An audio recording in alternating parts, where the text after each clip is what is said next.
In August of 2009, the government of Belize took over BTL. This was followed by a number of court battles with the Ashcroft Alliance. Last year, in mid-September, Prime Minister Dean Barrow announced that the government had reached a settlement over the company with its former owners. As part of that settlement, BTL had to pay the British Caribbean Bank for a mortgage debenture, which was already in default when the government took over the company. Government had resisted paying, citing that the debt was undertaken illegally. That matter was vented in court and ultimately the government lost the case.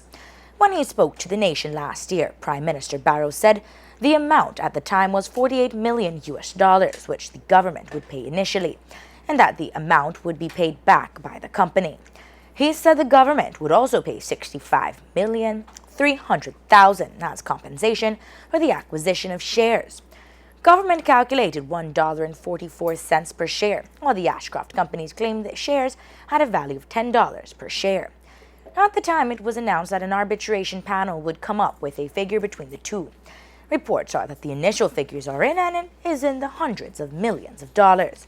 Prime Minister Dean Barrow returned to the country today and he was asked about the ruling from the Permanent Court of Arbitration.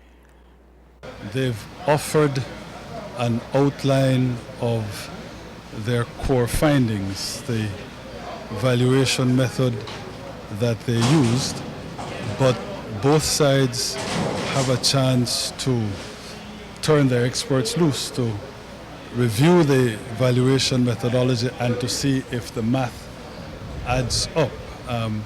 But to the extent that while it's not final, it's a clear indication of what is likely to be the end result. That is true. They've come down a little bit under the midpoint valuation, which is good for us, and 60% of what they are indicating the award is likely to be is going to be attributable to the accommodation agreement.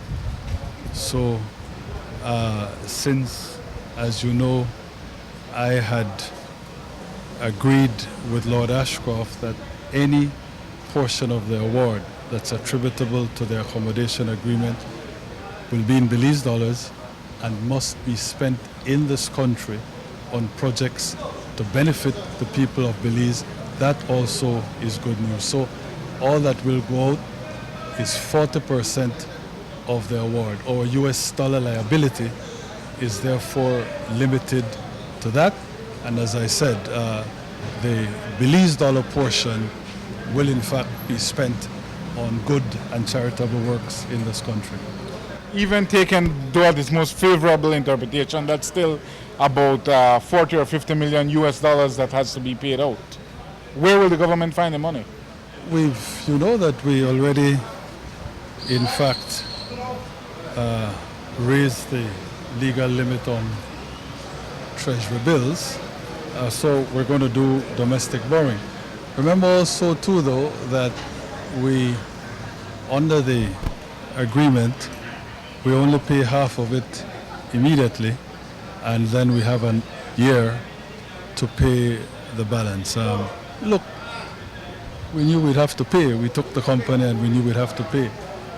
Given where the Ashcroft Alliance was in terms of their valuation, if this holds, I have to consider it a victory for the government. Was asked if it was a tactical error not to have challenged the accommodation agreement at the European arbitration panel. It made no difference because we challenged it in this arbitration proceeding and they ruled on it. They, in fact, found that while the then administration might not have had any legal and constitutional authority to be,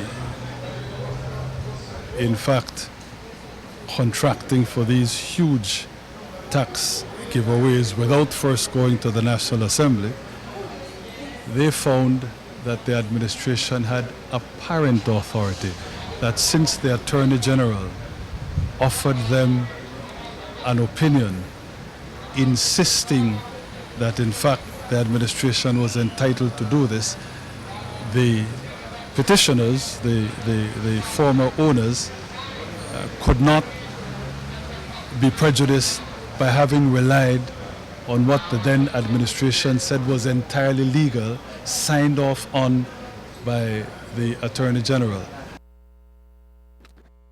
Joining the chorus to rescind the SI is the Belize Progressive Party.